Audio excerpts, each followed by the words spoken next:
Hola a todos, muy buenas noches y bienvenidos a este directo que mensualmente organizamos en el canal para hablar sobre macroeconomía, una tertulia macroeconómica donde cada mes intento traer a algunos expertos o al menos a algunas personas que tienen bastante de fondo que decir sobre los distintos temas macro que vamos a tratar. Se trata de un espacio que, como ya sabéis, mes a mes apadrina, y se lo agradezco por ello, el broker inglés IG, que también opera desde España, y motivo por el cual, aunque solo sea como señal de agradecimiento para posibilitar estas tertulias que nos son, creo, a todos tan útiles, y me incluyo entre aquellos que disfrutan de las tertulias. Yo intervengo poco y sobre todo escucho a los tertulianos, que nos son tan útiles o provechosas cada mes. Tenéis en la caja de descripción del vídeo pues las señas de IG y el enlace para que os podáis informar sobre lo que ofrece. Básicamente es un servicio de broker, pero está especializado en determinado tipo de productos que quizá os encajen en vuestra actividad inversora, si es que tenéis actividad inversora, o quizá no, pero en todo caso informarse, y si la oferta es enriquecedora y ventajosa para las partes, pues no está de más. Y dicho esto, ¿de qué vamos a hablar hoy? Pues ya lo estáis viendo en el título del chat de esta tertulia. Mañana se cumple un año de la invasión de Ucrania por parte de Rusia y en gran medida el mundo ha cambiado económicamente desde entonces. No sabemos si para bien, probablemente para mal, pero desde luego en el último año el mundo ha cambiado, y no solo durante los últimos 12 meses, sino que previsiblemente va a haber cambios sostenidos muy importantes en las relaciones económicas y comerciales entre los distintos actores geopolíticos que se han encontrado, algunos de manera forzosa y desde luego involuntaria, inmersos en este conflicto, en esta guerra.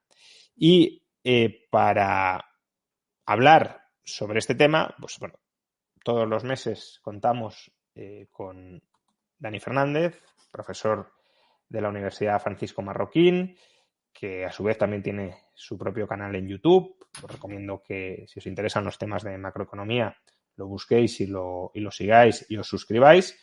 Y bueno, como Dani nos ha acompañado todos los meses, en gran medida puede hacer un resumen de lo que nos ha venido contando durante los últimos 12 meses para ahora presentarnos cuál es la situación que ha cambiado en Europa, en Estados Unidos y en Rusia. Dani, buenas noches.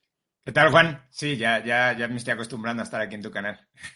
Sí, no, desde luego, bueno, haces casi tantos directos en mi canal como yo. Y por otro lado, tenemos a una persona que ya ha estado varias veces en el canal, pero que se estrenó en el canal, no en YouTube. En YouTube ya lleva mucho tiempo y además de manera muy exitosa. Se estrenó en este canal en una entrevista justamente el día de la invasión de Ucrania, es decir, hace pues, aproximadamente un año. Me refiero a Óscar Vara, profesor de Economía en la Universidad Autónoma de Madrid, y además también un muy exitoso y muy interesante youtuber o economista que tiene canal en YouTube. Buenas noches, Óscar. Buenas noches, Juan, ¿qué tal estás? Y al igual que en el caso de Dani, os recomiendo que lo busquéis y que os suscribáis porque, bueno, trata muchos temas, pero la geopolítica o la geoeconomía, desde luego, son uno de los ejes centrales de su canal. Hechas las presentaciones, pues empecemos, ¿no? En el último año, como decía, el mundo ha cambiado. El mundo cambia siempre, tampoco esta es una expresión muy manida y parece que todo fuera bastante estable y de repente llegó la guerra y todo cambia. No, pero la guerra desde luego ha sido un factor muy importante que ha provocado cambios en lo que venían siendo las relaciones económicas y comerciales, sobre todo dentro de Eurasia, digámoslo así, de las últimas décadas.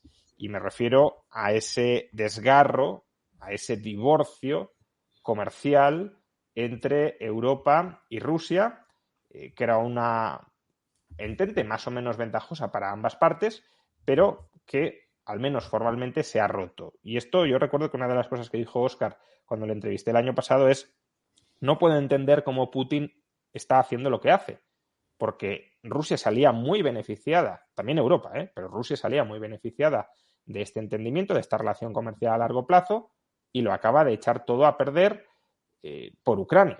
Entonces, bueno, empecemos con Óscar, si te parece. ¿Cómo han quedado? Y luego iremos ya más en detalle en cuál es la situación exacta de Rusia, cuál es la situación exacta de Europa, pero ¿cómo han quedado así de entrada las relaciones económicas y comerciales entre los países de Europa y Rusia? Bueno, pues han quedado tan mal que ayer o antes de ayer tuvimos el discurso de Vladimir Putin, su discurso anual, en el que, está pidiendo a los empresarios una reorientación entera de la economía hacia el este. Y de hecho, gran parte del discurso se dedicó a glosar cómo el Estado, si logra encontrar recursos suficientes, tiene que mejorar todas las infraestructuras del país con ese objetivo, con el objetivo de reorientar el país y su economía hacia el este.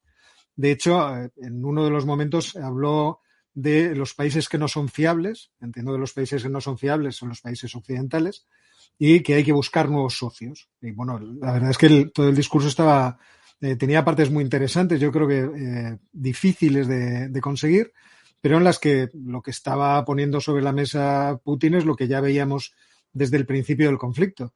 El movimiento de Rusia rompía unas relaciones de confianza, acababa en cierto modo con el prestigio de buen socio que tenía o podía tener Rusia y dividía claramente las relaciones en el mundo. De hecho, todo lo que había pasado precedentemente alrededor de los gasoductos Nord Stream era una especie de pacto tácito entre Occidente y Rusia para seguir vinculados y que esa vinculación fuera mucho más grande. Los alemanes concedían una baza geopolítica muy importante a Rusia, el hecho de que no tuviera que pasar su gas a través de Ucrania, y los alemanes concedían esa ventaja con el propósito, yo entiendo, de que las relaciones entre Rusia y la Unión Europea fueran relaciones económicas que cada vez nos ataran más y, por lo tanto, nos vincularan cada vez de forma más pacífica. Yo creo que todo eso, obviamente, ha saltado por los aires y ahora estamos en una dimensión completamente distinta que ya veremos cuántos años dura, porque esto no va a ser una ruptura de poco plazo, sino que yo creo que ya los puentes se han cortado para mucho tiempo. Eso os quería preguntar luego, pero ya que lo sacas ahora, voy a extender la pregunta a Óscar. Imaginemos, no parece que vaya a ser así ni mucho menos, pero imaginemos que en un mes la guerra en Ucrania termina, se firma la paz con las cesiones y concesiones que sean. ¿No ves ninguna opción de que se restablezcan los puentes económicos y comerciales entre Europa y Rusia? Porque al final era, como digo, una alianza que a los dos les venía muy bien, con lo cual, si potencialmente sigue ese interés en volver a tender puentes, podría un fin de las hostilidades, incluso imaginemos que Ucrania se da por satisfecha, es decir, que no es una paz humillante para Ucrania y todo el mundo vuelve más o menos a su casa, que ya sé que no es un escenario factible, pero imaginémonos. En ese caso, ¿cabría un restablecimiento de las relaciones comerciales y económicas? ¿O aquí hay algo más de calado que no se va a volver a construir porque ha habido un cambio de orientación política en Rusia y en Europa y por tanto se ha tomado la decisión política de volar cualquier puente con Rusia? Vamos a ver, es verdad que en el mundo de la geopolítica la vuelta a los acuerdos con los enemigos no es una cosa nueva, no sería novedoso. Lo que ocurre es que, como tú dices, el escenario de que pudiera suceder eso es cada vez más difícil de atisbar. De hecho, la apuesta que se está haciendo por parte de Occidente de poner cada vez más armas en manos de Ucrania con la intención de frenar los avances de Rusia, que yo no creo que puedan revertirse de forma muy fácil en el campo de batalla, darían la posibilidad de la negociación. Es decir, si Rusia puede avanzar en los campos de batalla, no va a negociar. Si puede conseguir todo el territorio que desea, no va a negociar. Pero si no puede hacer más que estar defendiendo las fronteras y estar desgastándose en una guerra de trincheras que es realmente pavorosa, yo entiendo que ahí el raciocinio de Putin y de su gobierno debería llevarles en la vía de la negociación. Pero no es esto lo que se nos anuncia algo muy distinto. Pero la negociación política puede conducir a una negociación económica. Ese es un poco... Sí, eso es evidente. Es evidente. Vamos, yo siempre pongo el mismo ejemplo. Irak invadió Kuwait, la alianza de los países que se puso en marcha alrededor de los Estados Unidos expulsó a Irak de Kuwait y a los pocos meses se estaba comerciando con su petróleo.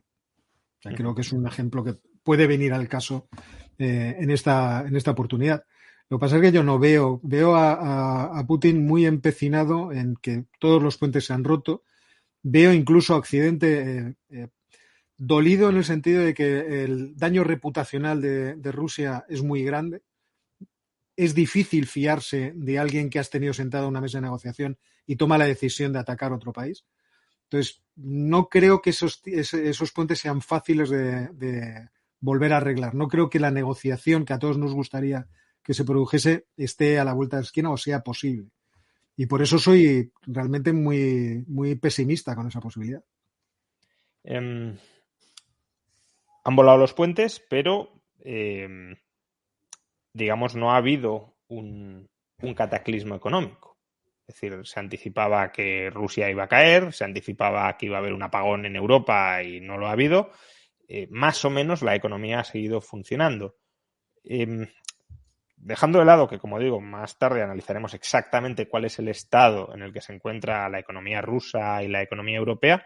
Dani, ¿tienes alguna hipótesis, alguna explicación de por qué si éramos tan interdependientes y se han roto las dependencias mutuas, no se ha producido el desastre en ninguno de los dos lados que se vaticinaba? Porque al principio parecía que Rusia era la gran ganadora porque muchas sanciones y no se ha caído la economía rusa. Pero recordemos que durante mucho tiempo también se nos estuvo diciendo, es más, yo mismo pensaba que iba a ser así, que cuidado con que Putin corte el gas, que si nos quedamos sin gas ruso, se para la industria alemana y deja de funcionar Europa. Y eso tampoco ha pasado. Entonces, ¿qué está sucediendo? Bueno, yo creo que no se han roto las relaciones, solo se han redirigido. Como sabemos, todavía estamos en un sistema de comercio multilateral y lo que muchas veces han salido las noticias de al final los europeos estamos comprando el petróleo ruso o los refinados del petróleo ruso desde Asia, desde China o sobre todo desde India, ¿no? Pues eso ha pasado y eso desde luego son otros mecanismos que pueden ser no óptimos de cómo se vinculan las economías. Probablemente era mucho mejor el mecanismo que teníamos antes, pero no se ha roto completamente. Dicho de otra manera, al final lo que tienes es un montón de exportaciones de Rusia que se han ido hacia otro lugar, se han ido a un precio más bajo. Ahora vamos a hablar, si quieren, los detalles de por qué se han tenido que ir a un precio más bajo y por qué hay un diferencial muy fuerte todavía. Y sobre todo, además, se ha hecho más grande ahora el diferencial entre el petróleo ruso y el petróleo de otras partes del mundo desde las últimas sanciones de la Unión Europea. Pero la idea es que ese flujo de bienes no ha parado, solamente se ha ido por otros canales, se ha ido como esparciendo por otras líneas, si lo quieres ver así.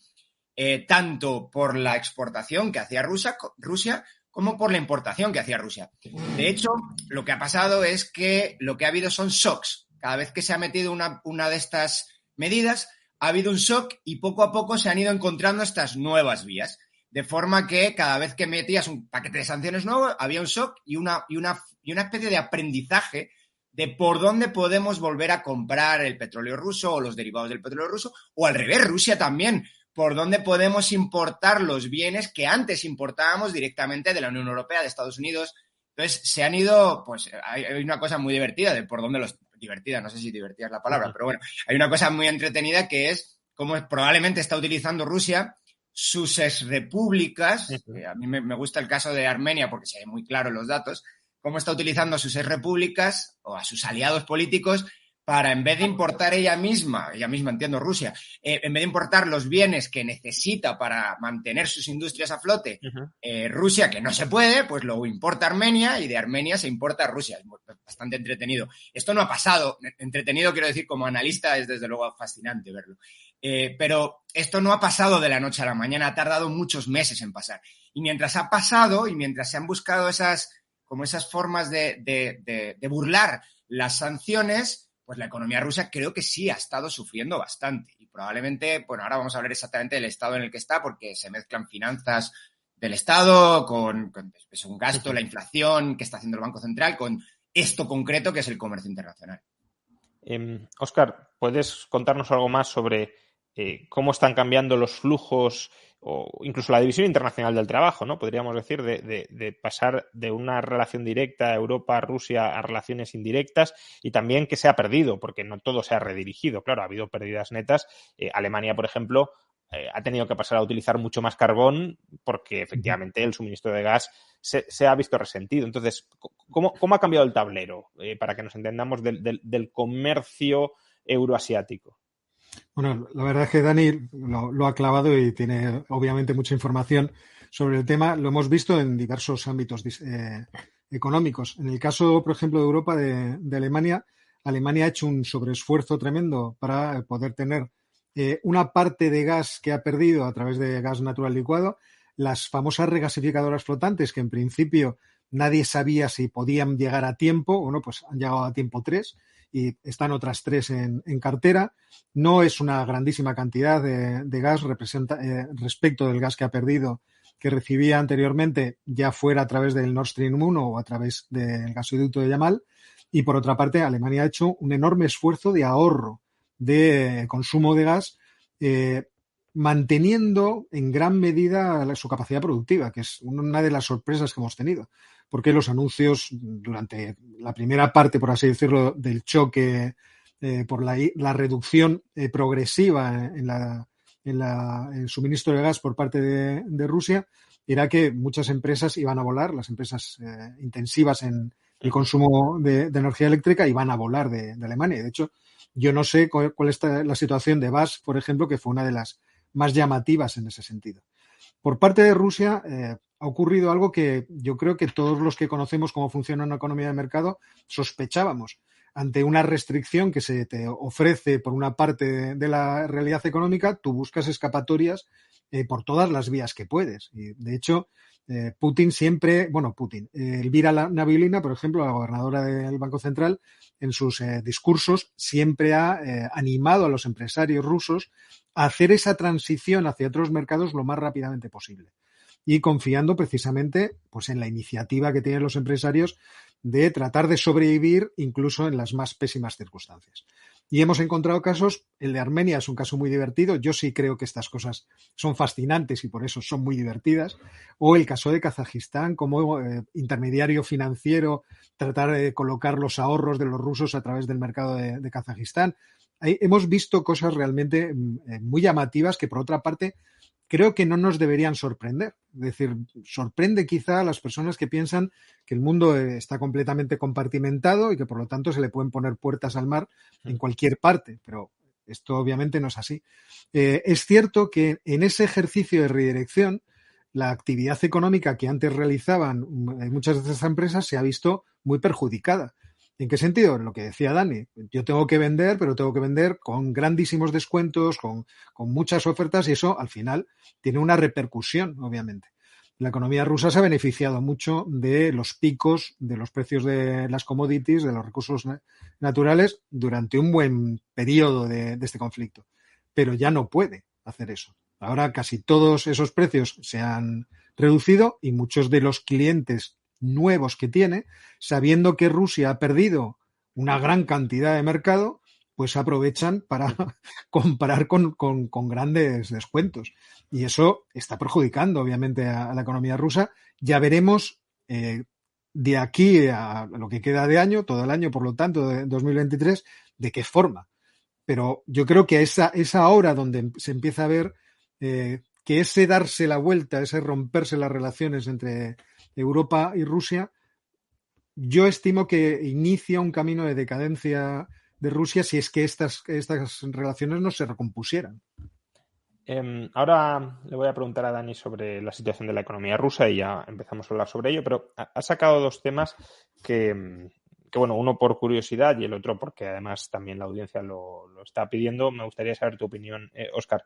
Uno es, ya lo has expresado, pero ¿cuál es tu hipótesis sobre lo que pasó en Nord Stream?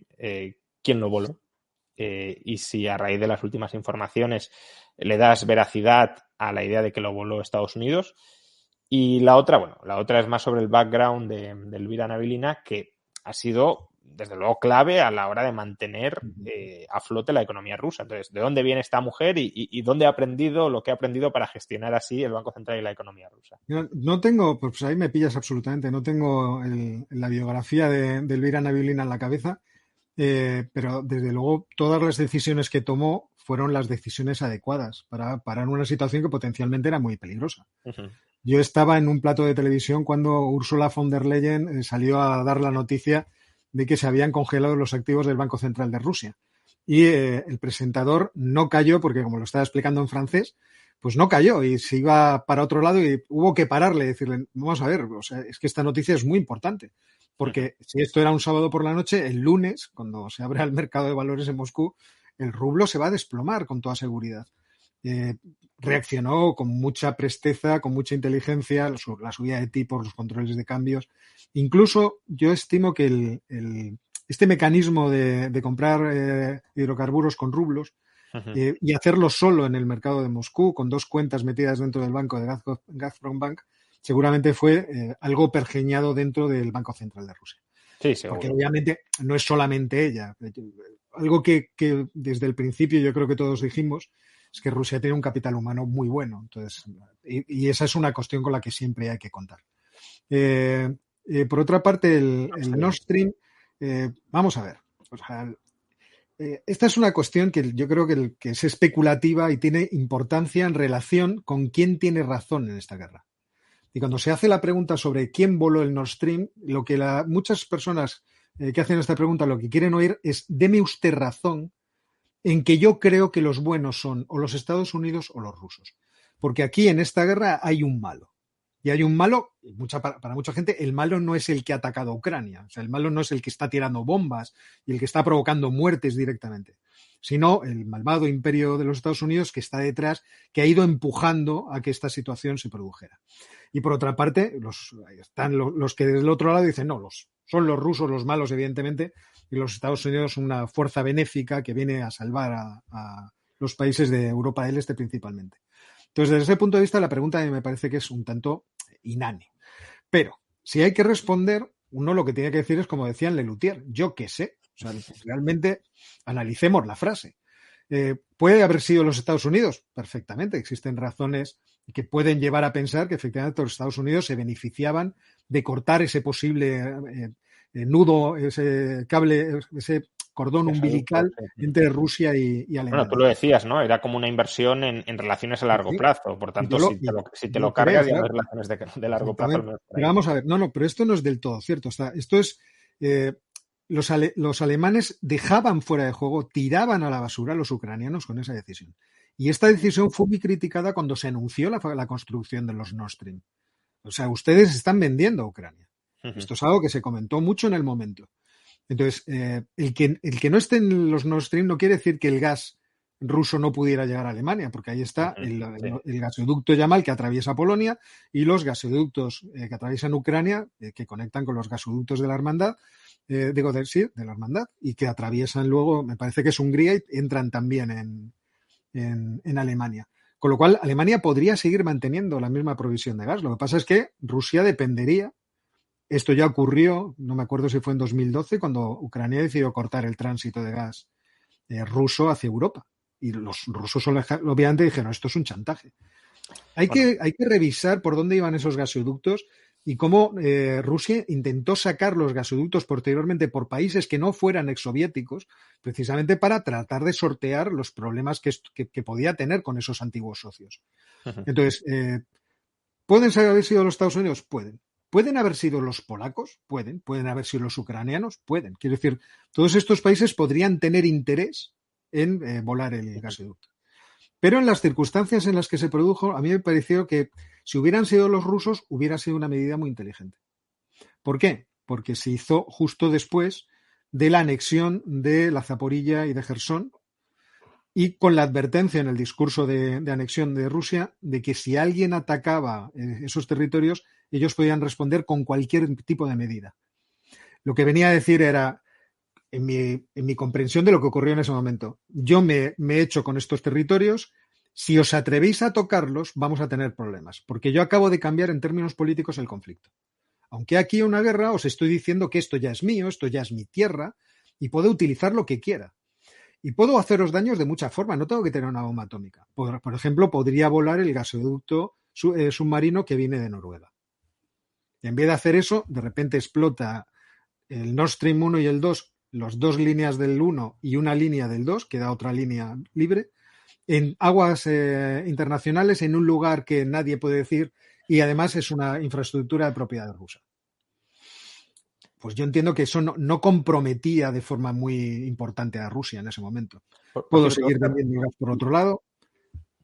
Y esa ha sido siempre mi opinión. Puede haber sido cualquiera, pero si hubiera sido Putin, me hubiera parecido muy inteligente la medida. Bueno, probablemente cualquiera sea una medida inteligente desde el punto de vista de sus intereses, ¿no? Pero ¿en qué estado han quedado los gasoductos? Es decir, ¿es posible una reconstrucción? ¿Pueden volver a estar operativos? ¿Qué inversión se requerirían? Yo no sé cuánto dinero, pero yo todo lo que he leído desde aquel momento, la verdad que tampoco me preocupé excesivamente, pero en el momento que se produjo había informes de que se podía reconstruir y que Rusia, de hecho, Rusia lo propuso, volver a abrir la cuarta línea, la que quedaba superviviente, para proveer de gas a Alemania. Obviamente no se proveería la cantidad que ni siquiera está proporcionando el Nord Stream 1, que era aproximadamente 50 BCM, pues sería la mitad, porque realmente el acuerdo para los alemanes del Nord Stream era un acuerdo maravilloso. Porque dejando afuera parte de las cuestiones geopolíticas, ellos conseguían más de 100 BCM de gas, que es una cantidad que no estaban recibiendo en el pasado. Una energía muy barata, con una gran cantidad de potencia, podían prescindir completamente de las nucleares. En fin, su negocio era muy bueno. Pasamos ahora a analizar la situación de Rusia. Dani, antes decías que se están mezclando muchos temas de economía real, economía financiera, presupuestos o finanzas públicas. Bueno, el caso es que se pronosticó la caída de Rusia, caída que en un primer momento fue psicológicamente acompañada, es verdad, por la caída del rublo. El rublo efectivamente se desplomó estrepitosamente después de la confiscación de los activos del Banco Central, pero luego resurgió, y resurgió con fuerza, con mucha fuerza. Y ahí pues se asocia, bueno, sí, hubo un susto inicial, pero el rublo resistió, al igual que ha resistido la economía rusa y al igual que han resistido las finanzas del Estado ruso.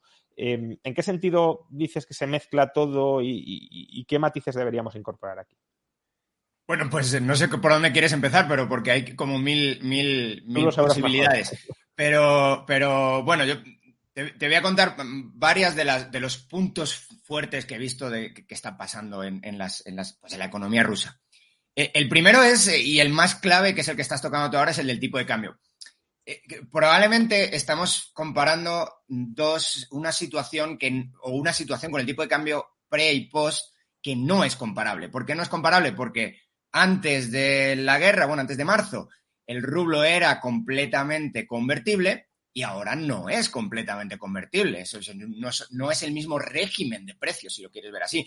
Por lo tanto, comparar un precio completamente intervenido o con un precio libre o relativamente libre no tiene mucho sentido para evaluar si realmente hay una fortaleza o no de la economía rusa. Entonces, al final, ¿qué ha pasado con el tipo de cambio? Se pusieron unos controles de capitales muy, muy duros.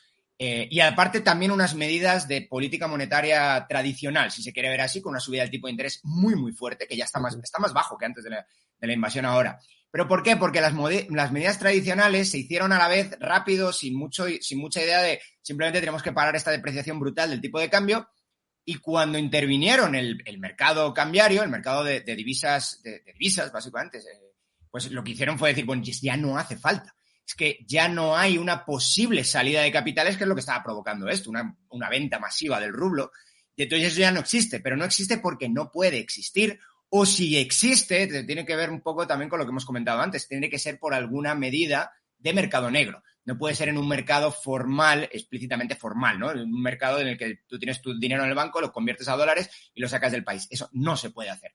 Entonces, ¿qué es lo que han hecho? Pues lo que han hecho es evitar la demanda de dólares, tanto por extranjeros. Eso lo vamos a comentar ahora también pues, es entretenido ver cómo el precio del mismo bono dentro de Rusia y fuera de Rusia son diferentes ahora, porque el que puede intercambiar dentro y fuera de Rusia son personas diferentes y por lo tanto, y aparte el propio gobierno ruso también diferencia entre a quién puede llegar a pagar y a quién no.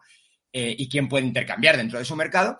Entonces, todo eso ha generado pues que la posible demanda de dólares dentro de Rusia no sea efectiva, no sea una demanda, o sea, no sea una demanda que se ponga de relieve en el tipo de cambio, al menos no en el tipo de cambio oficial de los bancos, el que es el que podemos ver desde fuera. Entonces, no hay una fortaleza del rublo, eso no es verdad. Lo que hay es una caída de la demanda de dólares y de la posible oferta de rublos de gente que los quiere vender porque no se puede y no hay otra cosa. Entonces, eso es una de las patas, ¿no? de que ha estado haciendo el gobierno ruso. La otra es el que también afecta mucho el precio de la moneda, es que ha pasado con el comercio internacional. En general, los economistas hablan de la balanza por cuenta corriente.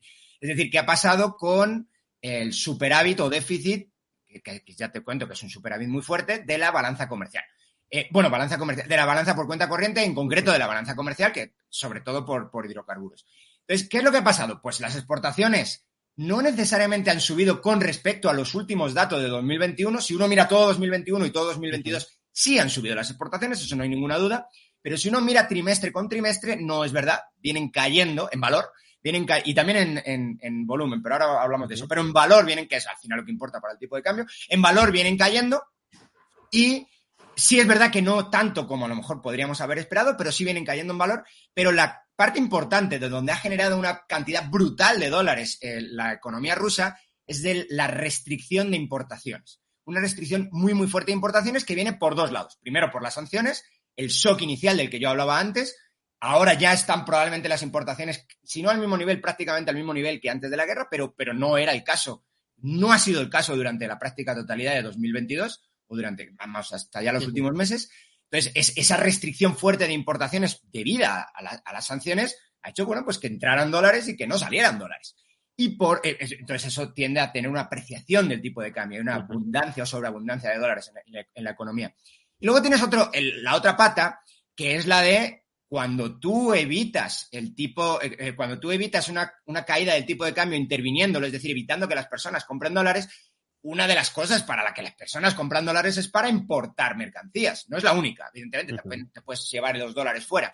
Pero si evitas que se compren dólares, evitas la importación de mercancías. Entonces, por los dos lados hubo una caída brutal en las importaciones, lo que ha generado un saldo en la cuenta corriente brutal, muy, muy fuerte, que ha podido llenar solamente estos meses, durante 6 meses más o menos ha ocurrido esto, ha llenado más o menos como, no la mitad, pero probablemente una tercera. Bueno, el superávit total ha llenado prácticamente todo lo que las reservas monetarias que se congelaron de Rusia, pero el diferencial con el 2021 más o menos ha llenado aproximadamente entre el 30 y tantos y el 40% del agujero, enorme agujero que dejaron el congelamiento de las reservas. Es decir, por reformularlo, y ahora continúas, pero este último dato me parece interesante. En cierto modo, Estados Unidos y la Unión Europea le quitaron a Rusia sus reservas de dólares y Rusia ha rellenado casi la mitad de las reservas que le han quitado mediante un proceso de ahorro forzoso sobre los rusos. Es decir, ustedes exporten masivamente, con esas exportaciones recibimos dólares, pero ustedes no van a gastar esos dólares para comprar, para importar lo que querrían importar, porque esos dólares que entran no salen, sino que los utilizamos para compensar, para tapar el agujero de lo que nos quitaron los otros. Es decir, que se ha trasladado el agujero a la población rusa, no tanto al gobierno ruso y no tanto al tenedor de moneda, aunque con restricciones de capitales, pero sí a la población que exporta e importa. Sí, bueno, de forma así rápida, sí. Por cierto, el gobierno ruso no reconoce que le han quitado ninguna reserva. Cuando tú ves... Uy, se ha quedado congelado Dani. Bueno, pues esperemos que vuelva pronto. Depende del informe que mires. Dani, estás teniendo problemas de conexión. Sí, me acabo de dar cuenta yo también. Bueno. Vale, bueno, ahora parece que está bien. Bueno, si cualquier cosa, pues que ya estoy hablando mucho, sino que siga hablando ahora Óscar. Pero bueno, sí, la idea... O sea, la idea base es, te quitaron un montón de reservas, esto evidentemente iba a tener un impacto muy, muy fuerte en la capacidad que podría tener el gobierno ruso de sostener el rublo, y solamente por una expectativa de que esto no pudiera ocurrir hubo una huida de rublos. Pero el gobierno ruso no reconoce, y esto es interesante, ni el Banco Central, depende del informe que mires, pero básicamente los informes del Banco Central, casi todos, te dicen cuántas reservas tiene el gobierno ruso, tiene todas, es decir, no como si no le hubieran quitado absolutamente nada. Evidentemente entiendo que desde un punto de vista de un gobierno, pues dice, esto es mío, me lo habrás congelado, pero esto es mío. Claro, lo que pasa es que formalmente está congelado, ¿no? Tampoco se lo han expropiado, con lo cual hasta cierto punto entiendo que digan, no, esto sigue siendo nuestro, no podemos disponer de ello, pero es nuestro. Distinto será el caso, que ya veremos qué ocurre, si en algún momento se toma la determinación de decir, tenemos que reconstruir Ucrania, ¿quién lo va a pagar? Las reservas de los rusos. Pero sobre eso no ha vuelto, que yo sepa, no he vuelto a oír, en su momento lo oí mucho, de que básicamente se iban a utilizar esos 300.000, la estimación, que son 300.000 millones de dólares, se iban a utilizar para reconstruir Ucrania, pero no se ha vuelto a escuchar nada de eso, pero lo importante es que desde el punto de vista económico son indisponibles. Sí. Si son indisponibles, si tú dejas flotar libremente el tipo de cambio y lo quieres mantener básicamente recogiendo rublos y tirándole dólares al mercado, pues tu capacidad de hacerlo es muy limitada. Entonces, ahí es donde entran, no sé si es el genio que estabais comentando antes de la gobernadora del Banco Central, o simplemente lo que ha entrado es un control de capitales, y con el control de capitales aquí no hay posibilidad de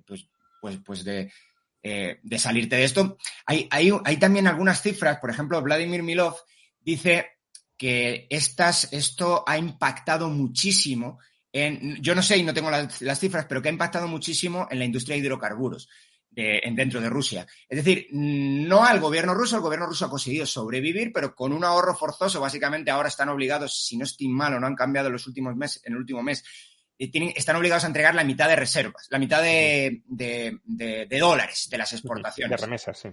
Entonces, pero claro, esto es un problema grave porque Rusia ha tenido una inflación bastante fuerte.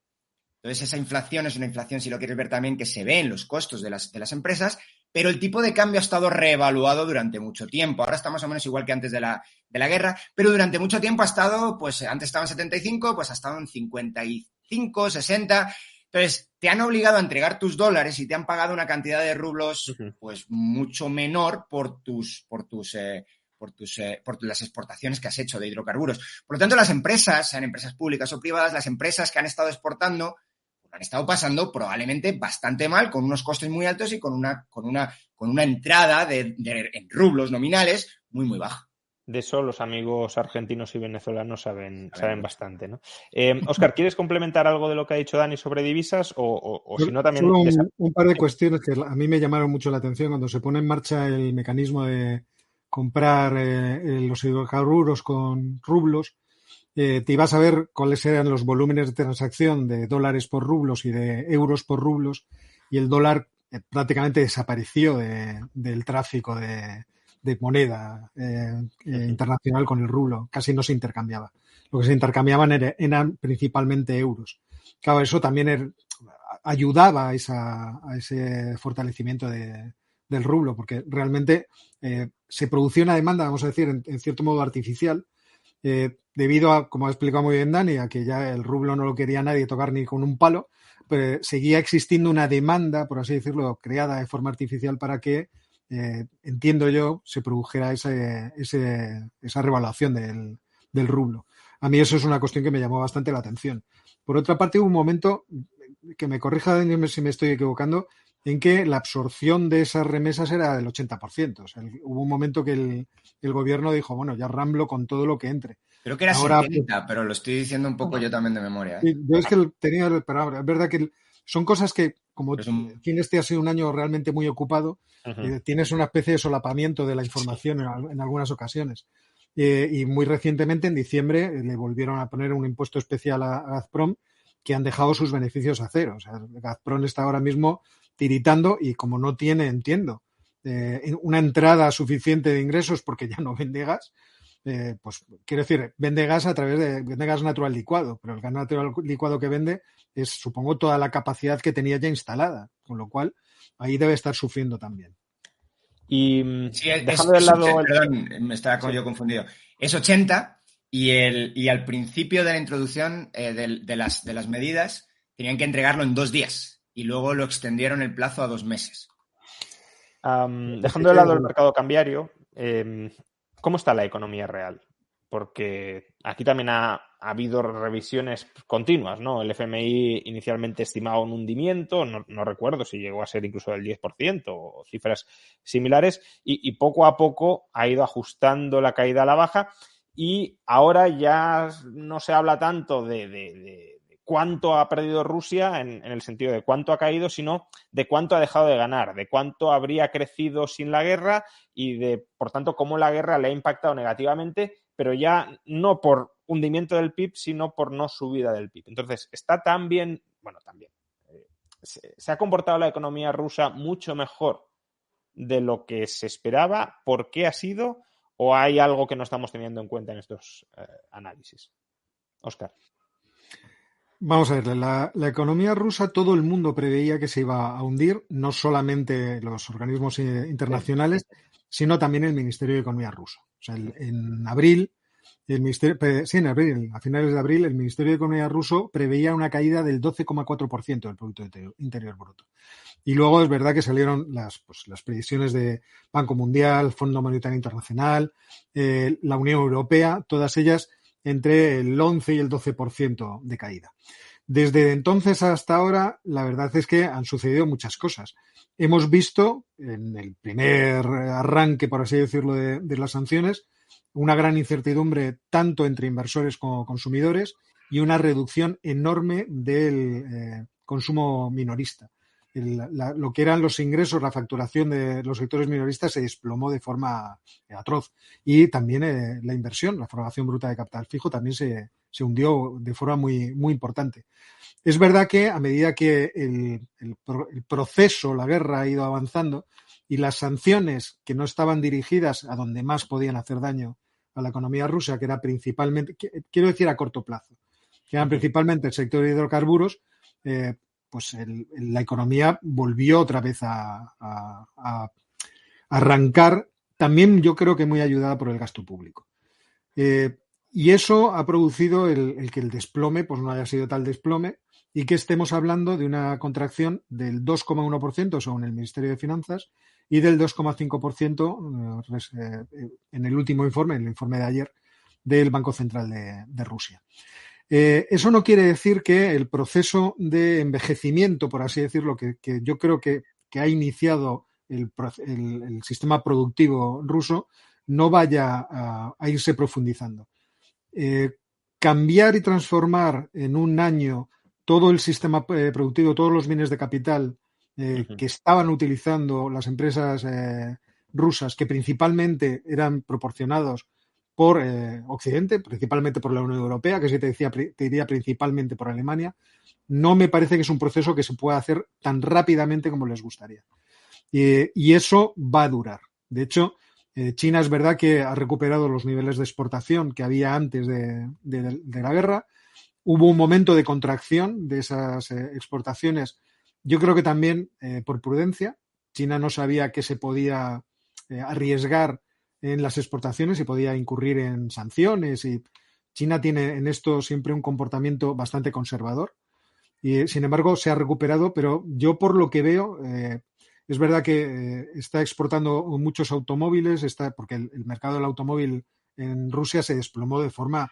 Me acuerdo que en abril la contracción fue del 98% o algo así, o sea, realmente fue brutal. Está exportando mucho electrodoméstico, mucho ordenador personal y mucho teléfono móvil. Por lo menos de acuerdo a las estadísticas de exportaciones de China. ¿Qué otro tipo de comercio se está produciendo entre bambalinas? ¿Qué tipo de repuestos industriales se están pudiendo exportar a Rusia? Esta es una cuestión que no sabemos. Podemos hacer hipótesis, pero realmente no sabemos. Entonces, desde ese punto de vista, es verdad que yo creo que si este proceso de ruptura entre Occidente y Rusia se prolonga, Rusia va a ir viviendo una decadencia en su actividad productiva, pero en una cuestión, por así decirlo, de largo plazo. Y termino solo diciendo una cosa. Es que las sanciones generalmente tienen el propósito de atacar en el largo plazo. No, yo no recuerdo, a excepción de que puedas rodear completamente en términos comerciales a un país, no recuerdo casos en el que las sanciones hayan producido un desplome, una catástrofe. Hombre, en Irán lo produjeron porque realmente sí se produjo una especie de rodeo, ¿no? De cerco. Sí, pero en el caso de Rusia ese cerco a uno se le antoja prácticamente imposible. Bueno, hay bastante literatura sobre si finalmente las sanciones sirven o no sirven, y para qué sirven, y qué efectos terminan teniendo, y muchas veces, vamos, la mayor parte de la literatura no haya efectos demasiado positivos para el propósito que se buscaba con ellas. Otra cosa es valorar las sanciones como mal menor frente a entrar en guerra con un país, ¿no? Mejor. En realidad tú lo que estás haciendo es una acción de daño al contrario para que cambie ciertas políticas. En realidad, generalmente la sanción es una parte de una guerra económica, y esa guerra económica tiene un objetivo concreto que es... Sí, lo que pasa es que muchas veces lo que hace es enrocar al que quiere sancionar y reorientarlo lejos de tu influencia, y por tanto, cuando ya no dependo de ti, pues las sanciones que me han apartado de ti, ¿de qué sirven? Absolutamente de nada, ¿no? Ciertamente. Entonces, la economía rusa ha aguantado mejor de lo que todos esperábamos. Vamos, prácticamente todos, como ha dicho Óscar, incluso los propios jerarcas rusos. ¿Y en qué situación está las finanzas públicas? Porque, claro, al final estamos ante un Estado que está librando una guerra que es costosa, no solo humanamente, sino económicamente, y una parte muy importante de los ingresos del gobierno ruso procedían de los impuestos sobre hidrocarburos. Problema, pues que desde septiembre el precio de los hidrocarburos, tanto del petróleo como del gas, se han hundido. Y ya no solo eso, sino como comentabais antes, el petróleo ruso cotiza con descuento frente al petróleo Brent. Por tanto, no es solo que haya caído, se haya abaratado el petróleo Brent, es que el petróleo ruso se ha abaratado todavía más por el descuento con el que cotiza. ¿Hay algún riesgo de sostenibilidad para las finanzas rusas? ¿Gastar mucho en la guerra, dejar de ingresar? Ellos mismos pronostican que este año pueden entrar en déficit, pero ¿es un déficit alarmante? ¿No lo es? ¿Qué puede pasar? En déficit ya están. O sea, y es algo que probablemente está sosteniendo, por cómo medimos la economía, es lo que está sosteniendo en parte la economía. Es decir, si tú tiras un programa de gasto público brutal, yo creo que esto es un desastre económicamente hablando, pero desde luego a corto plazo estás generando actividad económica, si lo quieres ver así, tal y como la medimos, así aparece. Entonces ahora mismo en términos económicos, diríamos que hay un programa de gasto público muy fuerte, de expansión fiscal, si lo quieres ver así, en Rusia. Las cuentas públicas rusas se volvieron negativas lo tengo por aquí, deflactadas, lo he hecho deflactado para poder comparar año con año, pero se volvieron negativas en noviembre, si no estoy mal, y inferiores a lo que venía en el año anterior, aproximadamente en junio. Esto es interesante porque se mezclan dos cosas. Primero, hay cierta opacidad en la información. Hasta el 2021 tenemos en qué gastaba el gobierno ruso, ahora no sabemos en qué gasta, sabemos cuánto gasta, pero no sabemos en qué. Por lo tanto, no sé si te puedes fiar del todo exactamente en cuánto gasta. Y por otro lado, sí tenemos una caída en todo 2022 en comparación con 2021 en los hidrocarburos, ¿no? En cuanto saca el gobierno ruso de los impuestos concretos a la exportación de hidrocarburos. Entonces hay una caída por ahí, por los ingresos, y luego hay una caída en general en todos los demás ingresos bueno, un mantenimiento relativo que si le quitas la inflación es una caída de facto. Entonces, tienes que por ese lado, la forma de medir la actividad económica está medio. Por ejemplo, otro dato que te doy, estaba contando Óscar qué había pasado con los vehículos. ¿Qué ha pasado con los vehículos en Rusia? Más o menos sabemos que se han caído, o hay las estimaciones es que se han caído, en la industria de automóviles en Rusia se ha caído aproximadamente un 60% año con año. Entonces, eso es una barbaridad, evidentemente, pero cuando uno mira la producción industrial se ha caído también, pero a lo mejor se ha caído, lo estoy diciendo un poco de memoria ahora, pero aproximadamente un 2%. ¿Qué es lo que probablemente está ocurriendo? Pues como pasa en toda economía de guerra, lo que hay es un cambio. Hay un cambio desde una producción de bienes dedicadas al consumo final hasta una producción de bienes dedicadas a la guerra. Cuando nosotros nos metemos en una guerra, y sobre todo si la guerra, esto también es importante, sobre todo si la guerra no está en tu territorio, nosotros nos metemos en una guerra, nos ponemos a utilizar toda la capacidad instalada como animales. Tenemos que matar al de enfrente, entonces pues para eso hay que producir todo lo que podamos y vamos a readaptar la estructura productiva, sobre todo la industria pesada, todo lo que podamos para producir pues cañones, balas o lo que sea. Entonces, eso entra en el PIB. Eso entra en el PIB sumando. Y si sumas eso, pero restas todas las demás cosas, en la producción que puede acabar en manos de rusos al final para disfrutarse, pues está cayendo mucho más que ese 2%. Entonces, las estimaciones son que, pues igual que pasa en cualquier guerra relativamente a gran escala, no digo que esto sea una guerra a gran escala planetaria, pero desde luego sí lo debe ser para la economía rusa. Cuando tú entras en una guerra, pues a una escala importante para tu propia economía y readaptas toda la estructura productiva para producir bienes de guerra, pues evidentemente el PIB no se cae. No se cayó en Estados Unidos en el 30 en el 40, en el 41, en el 42. ¿Cuándo se cayó? Y esto es lo importante. ¿Cuándo se cayó el PIB en Estados Unidos? En el 46. Cuando tuviste que volver a readaptar toda la estructura productiva que estaba hecha para producir cañones y que la estabas vendiendo al gobierno a un precio de transferencia que te da a ti la real gana, cuando la tienes que readaptar y producir bienes de consumo de nuevo y ahora sí venderlos en el mercado, se te genera una caída de PIB brutal. No es que una caída contable, pero es que probablemente todo el crecimiento anterior era un crecimiento ficticio, basado en una venta al gobierno de una serie de bienes dedicados a matar al de enfrente con unos precios de mercado que no son de mercado. Entonces, mi intuición es que parte de lo que estamos viendo de una especie de fortaleza de la economía rusa tiene que ver, pues, con una parte nada desdeñable con esto último que estoy comentando. Con una producción armamentística que probablemente está disparada, pero que esa producción armamentística tiene, pues más bien lo que tiene es un efecto de sustitución sobre los bienes de verdad que puedes pues disfrutar la economía, bueno, los ciudadanos rusos. Sí, o sea, si midiéramos por consumo individual promedio, probablemente no, seguro encontraríamos caídas mucho mayores que ese 2,5% y al final es un poco lo relevante, ¿no? Pero justo sobre lo que comentabas le quería preguntar a Óscar, ¿hasta qué punto hay una movilización económica de guerra en Rusia? Sabemos que sí que tienen partes del armamento en términos genéricos que donde hay un cuello de botella muy importante y que está habiendo una carrera entre Ucrania y entre Rusia a ver quién se provee mejor de determinados materiales bélicos para avanzar en el frente. Pero ¿hasta qué punto podemos decir, que es la línea que sugería Dani, no lo sé, que está habiendo en Rusia un cambio estructural general para una economía de guerra? Es una parte muy importante de la economía rusa la que se está dedicando a la guerra. Se están utilizando reservas que había de guerra y por tanto no se está forzando a que las fábricas de coches produzcan tanques. Si se producen tanques, ¿es algo masivo o es algo más bien reducido? Es algo, como decía Dani, hay cierta opacidad hay mucha opacidad en cuanto a la información económica. De hecho, durante muchos meses lo que podíamos decir del comportamiento económico de Rusia dependía de ciertos think tanks o empresas de proyección económica radicadas en Moscú.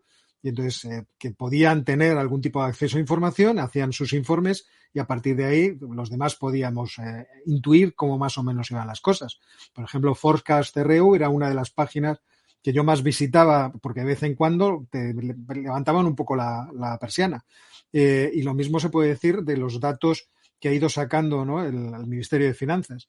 Recientemente el Ministerio de Finanzas hizo un informe en el que, lo tengo aquí delante, daba datos del cambio en el gasto presupuestario del Estado ruso de enero del 22 a enero del 23 y daba ciertos datos que son interesantes con algunos comentarios muy laxos en los cuales uno tenía, pues que hacer hipótesis creativas, podemos decir. Os leo varios de esos datos, ¿no? Ingresos del Estado, una reducción del 35%. Ingresos de petróleo y gas, una reducción interanual del 46,4%. Ingresos no petroleros, una reducción del 28%. De recaudación del IVA, una reducción del 44,4%. Incremento del gasto, un 58,7%. Ese incremento del gasto, ¿a dónde iba? El comentario que está debajo de la tabla decía, estos son pagos a cuenta de pedidos que se han hecho al sector industrial. Pues si el Estado está haciendo pedidos al sector industrial, entiendo que no son bombillas, y no es comprar el metro, entiendo que es armamento. Entonces, no podemos bajar al pie de calle, existen algunas informaciones periodísticas, pero yo creo que los indicios son muy claros de que efectivamente Rusia, una vez que se vio rebasada por las contraofensivas ucranianas, principalmente en el este y también en Jersón, decidió hacer una acumulación de tropas, tratar de parar aquello, la movilización y tratar de amasar más poderío militar cara a que meses después, es decir, en los periodos que ahora estamos viviendo, pudieran ellos tener suficiente fuerza como para volver otra vez al frente de batalla y romperlo. Es cierto que Rusia pues tiene más mano de obra que meter dentro de la guerra y tiene más capacidad industrial. Y en eso yo creo que están fiados y, bueno, están en ese tipo de economía. Yo me acuerdo, en el momento en que se produjo el conflicto, escribió un artículo Paul de Graue que, bueno, pues criticarlo de muchas formas, pero él, una de las cuestiones en las que ponía el énfasis era precisamente en esto. Rusia va a tener que redirigir gran parte de su sector productivo a tirar el dinero en armas y, por lo tanto, no va a estar produciendo bienes que sean deseados por la población ni bienes que vayan a incrementar la propia productividad y el bienestar de su población, todo lo contrario. Y estamos en ese camino, obviamente, porque tampoco les queda más remedio. Es la apuesta que Putin ha hecho y parece que no se va a descolgar de ella. Por cierto, que no lo hemos mencionado, pero la economía, por motivos obvios, pero que no está mal constatarlo también, que desde luego se ha desplomado absolutamente, es la de Ucrania. Precisamente porque está en suelo bélico y está siendo destrozada continuamente por todos los lados, ¿no? Pero estamos ante una caída del PIB, no sé, vosotros tendréis el dato del 30 o del 40% en 2022. Pero os preguntaba específicamente por las finanzas del gobierno ruso, ¿no? Porque es verdad que no tiene mucha deuda, pero es verdad que ahora está incurriendo en déficit y también es verdad que las sanciones que le ha impuesto el bloque occidental a Rusia dificultan la emisión de deuda en los mercados. ¿Cómo puede conjugarse todo esto? ¿Puede haber algún riesgo o realmente Rusia tiene capacidad para colocar su deuda internamente sin que haya inflación o para colocarla en otros mercados internacionales que no estén en el bloque occidental? Sí, hasta ahora todo lo que el déficit de los últimos, que estaba comentando, de los últimos meses, es verdad que los datos que yo tengo no son tan graves como lo que estaba comentando Óscar. Yo los he sacado del Ministerio de Finanzas de Rusia y los tengo hasta diciembre de 2020, así que a lo mejor esto es mucho peor de lo que yo imaginaba. Pero los déficits que se han acumulado, con lo que tengo en la mano yo, con los déficits que se han acumulado en los últimos meses, son todo financiamiento interno. No hay prácticamente nada de financiamiento. Es una cosa, es muy poco. O sea, no es que no sea nada, absolutamente nada, pero es prácticamente todo financiamiento interno. Y ahora, ¿de dónde viene el financiamiento interno? No lo sabemos. Pero lo que sí podemos hacer es cruzar información con la del Banco Central de Rusia.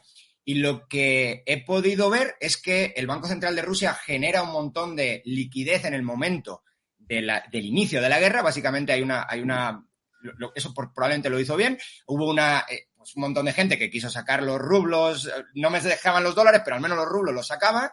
Hubo un pánico financiero y luego el pánico financiero se fue. Entonces esa enorme cantidad de liquidez básicamente se vio con deuda de bancos para con el Banco Central. Básicamente el Banco Central te da liquidez contra una línea de crédito. Uh-huh. ¿Qué está pasando en los últimos meses? Lo contrario.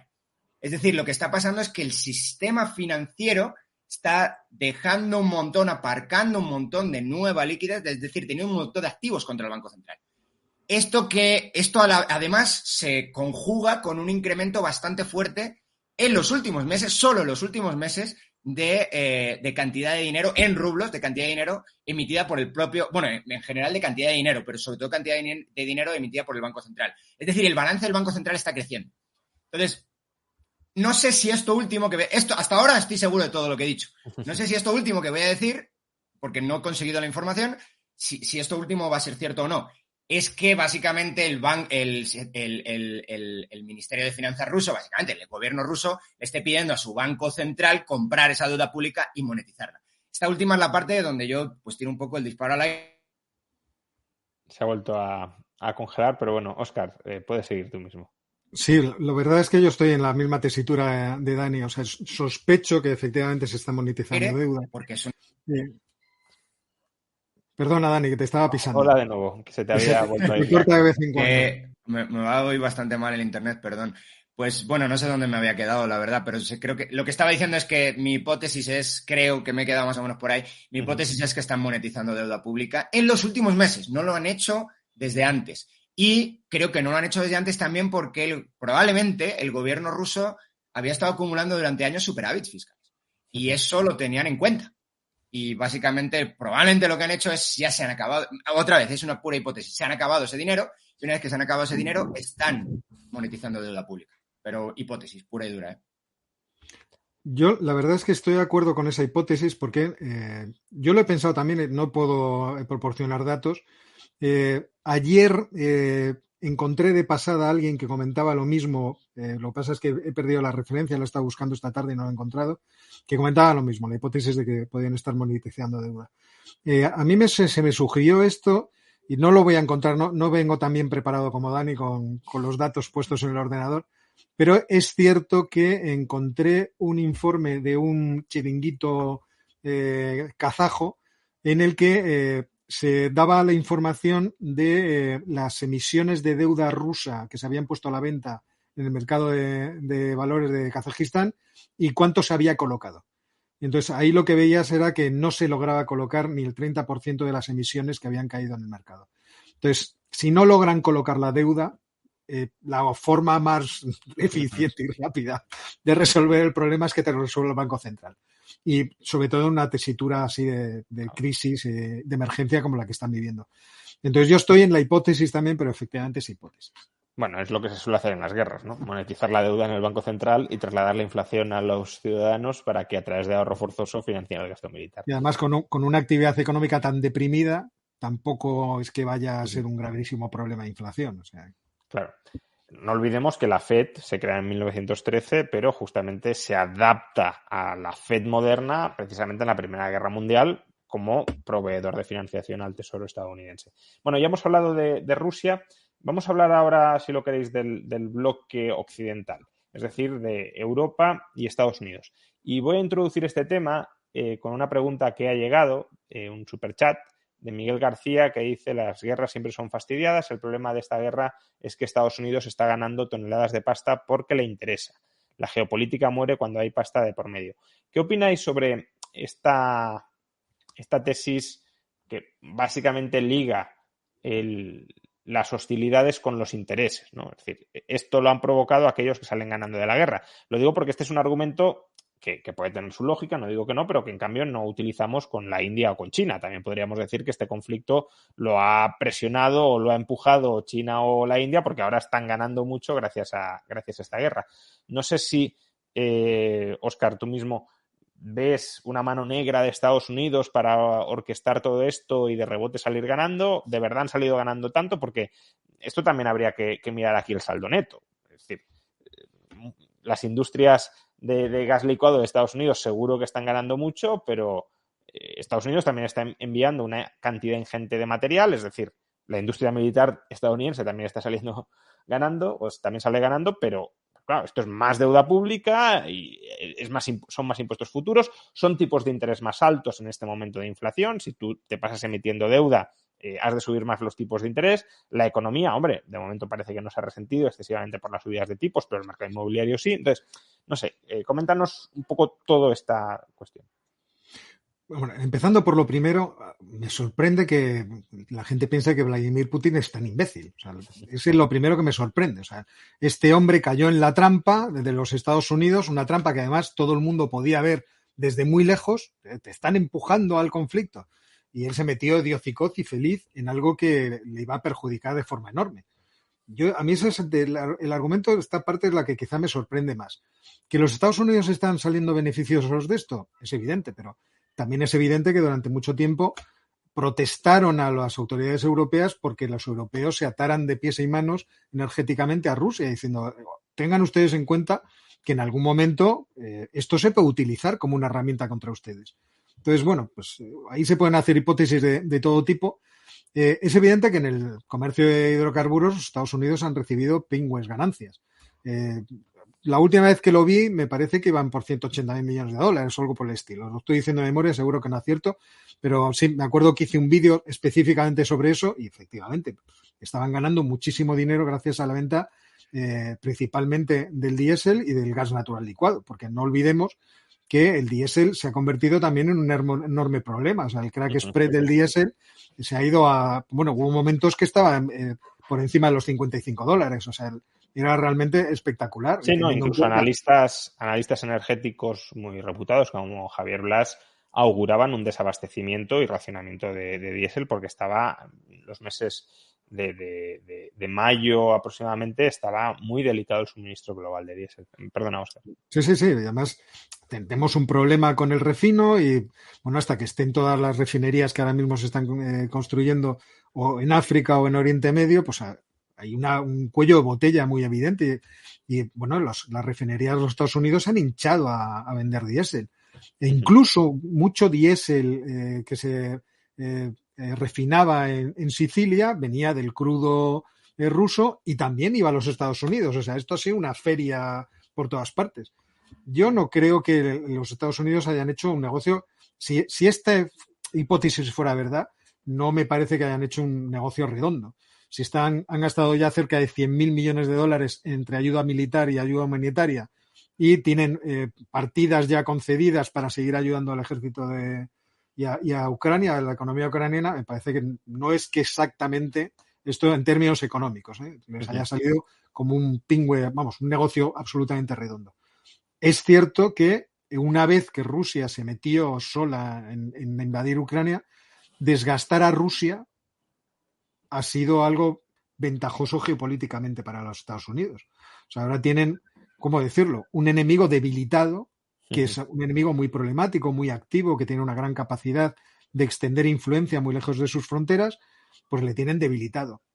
De cualquier forma, tampoco le tienen destruido. O sea, Rusia no va a desaparecer inmediatamente por este conflicto, a menos que se produjera una catástrofe en los campos de batalla y eso produjera una catástrofe política. Rusia no va a desaparecer del mapa y va a seguir teniendo una gran capacidad económica. Por eso me parece que creo que existe un deseo de que las historias sean complejas y, en cierto modo, conspiranoicas cuando se trata de utilizar este tipo de argumentaciones. Dani, hablemos de la situación económica de Europa. Se pueden tocar muchos temas, pero específicamente de cuál ha sido el daño que crees que le ha generado la guerra en Ucrania a Europa, a la economía europea, en qué se ha traducido, en qué se ha materializado, más allá de otros problemas a los que también se ha enfrentado, claro, durante 2022 la economía europea. Bueno, pues quizá haciendo un medio comentario sobre lo que estaba comentando Óscar, no de la geopolítica, evidentemente, yo solo soy un usuario de la información, un generador de la misma, pero de los que tienen beneficios, de las empresas que han incrementado beneficios en el Standard & Poor's 500 del último año, prácticamente que superen la inflación, la única es la energía. La energía e industria. Dentro de la industria está la industria armamentística y también las aerolíneas, que lo han hecho muy bien. Si quitas las aerolíneas de ahí, no tengo el dato sin industria armamentística, pero la industria lo ha hecho muy mal si quitas las aerolíneas. Entonces, aquí solamente hay un claro o dos claros vencedores. El resto son perdedores. Toda la línea, o sea, la energía toca prácticamente todo y casi cualquier otra industria utiliza como input la energía y que te suba el precio de la energía, que ha subido mucho también en Estados Unidos. Ahora ha vuelto a bajar, pero que subió mucho, pues te impacta evidentemente negativamente, no positivamente. Y ahí vamos, y ya puedo vincular también con la pregunta ya explícita que me has hecho, que es la de cómo ha impactado a Europa. Claramente por el precio de la energía. El precio de la energía ya venía mal de antes, es decir, antes he comentado, por ejemplo, que los ingresos de Rusia, los más altos fueron en el final del 2021, no durante todo el 2022. Esto es interesante, puede que sea en parte por restricciones y caída en el volumen, que de hecho eso ha pasado, pero en parte el precio del 2021 ya estaba muy alto, en la práctica totalidad de commodities pues energéticas. Entonces, y la pregunta que nos tenemos que hacer es entonces cómo impacta la guerra en todo esto, ¿no? Pues impacta empeorándolo, pero empeorando una situación ya compleja, ya complicada. Entonces, ¿y por qué había una situación compleja y complicada? Pues mi intuición es porque has hecho dos grandes cosas. La primera es, todo esto viene desde los problemas del COVID y todo aquello, el cierre de las economías, y no solamente el cierre y la reapertura de las economías, sino el cambio en la composición de la demanda. Esto ya lo hemos hablado alguna vez en nuestro en los directos, pero ha habido un cambio. Ahora se está volviendo a cambiar, pero hubo un cambio muy fuerte desde la industria de servicios, si se quiere ver así, o desde los servicios hasta los bienes y en concreto hacia los bienes duraderos. Entonces, resulta que los bienes duraderos son ultra intensivos en energía, mucho más que los servicios, por unidad de PIB, por dólar producido, por dólar de valor añadido. Necesitas mucho más energía para producir una buena computadora que para producir una obra de teatro. Pues la idea es que eso generó un shock muy fuerte en el mercado de energía, una demanda brutal de energía que se está ahora empezando a dar la vuelta. Es decir, la demanda de servicios está empezando a ser o a acoger a la demanda de bienes durables y no durables, pero sobre todo los durables. Si esto es así, la pregunta es, ¿ha habido un shock de demanda por ese cambio en la composición de la demanda? ¿Ha habido un shock de demanda en la energía? ¿Cómo estábamos preparados por la parte de la oferta de la energía para suplir ese shock? Y la verdad es que encima aquí el cierre de las economías y el cambio, todo el modelo energético europeo y todo eso, de cerrar carbón y todas esas cosas y de ponerle muchas dificultades a cualquier generación de energía que no sea ecosostenible y bla, bla, bla, pues todas esas cosas lo que generaron fue una restricción de oferta a la vez que venía una cantidad enorme de demanda. Entonces, las dos cosas juntas lo que hicieron fue, a escala mundial y planetaria, se ha vuelto a... Hoy Dani tiene... Una subida muy fuerte en el precio de los commodities energéticos y especialmente subieron más en Europa aquellos que se pueden transportar más dificultosamente. El caso claramente pues es el del gas, ¿no? Que el del gas pues no hay una posibilidad, no es tan fácil como mover carbón en el mundo. Entonces, los diferenciales de precios en carbón pues eran más o menos, empezaron a haber algún diferencial, pero nunca se llegó a romper los mercados mundiales de carbón. Ya están rotos siempre para Europa, es decir, en Europa siempre un precio de la energía del gas, ya medida en términos equivalentes, 5 o 6 veces lo que cuesta la energía en Estados Unidos. Es un desastre como política, energética, es un desastre siempre. Solamente que cuando te viene un shock, el desastre pues es mucho más alto. Entonces, una de las explicaciones de por qué pues la inflación ha llegado, no creo que sea la única, antes lo estábamos hablando fuera del directo.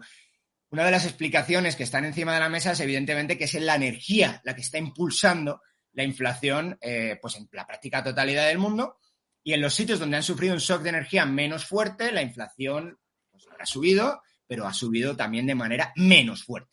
Entonces, mi intuición es que todo esto se ha mezclado, los factores que vienen del 2020 en el mercado de la energía, con los de la reapertura 2021, con los de la guerra, que ya cae sobre mojado, y como comenté en mi primer comentario, básicamente con una disrupción de los flujos de los commodities energéticos, no una completa ruptura, pero sí una disrupción, y la disrupción conlleva ineficiencias económicas, y las ineficiencias económicas se trasladan a precios por subida de precios. Entonces, todo esto pues hizo bastante daño, creo, a la economía europea. Y es verdad que pues al final Alemania no ha ido tan mal como muchos estábamos augurando, yo incluido, pero desde luego es una de las economías que peor lo ha hecho en los últimos.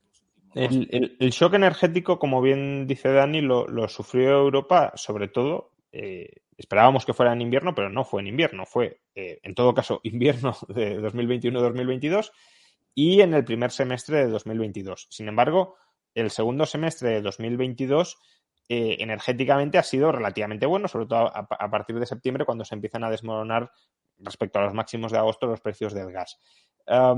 Y entonces, el shock fue primera mitad de 2022, shock energético, pero las economías se frenaron en el segundo semestre de 2022, con un cierto retardo. La economía española, por ejemplo, prácticamente no ha crecido nada en el segundo semestre de 2022. Alemania no entró en recesión, pero el PIB sí se contrajo en el cuarto trimestre de 2022, no mucho, pero se contrajo. Y ahora, aparentemente, nos estamos encontrando con un cierto rebote de las economías europeas. España parece que está volviendo a crecer un poco, la actividad manufacturera y de servicios también está aumentando.